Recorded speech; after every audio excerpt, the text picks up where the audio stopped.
Hello everyone. In this video, I will show you how to get your Verizon account number and transfer PIN. First, make sure you have the My Verizon app installed on your smartphone.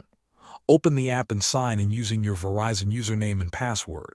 Once you are inside the app, look at the bottom or main menu and tap on the account section. This will take you to your account overview page where you can manage your personal information and settings.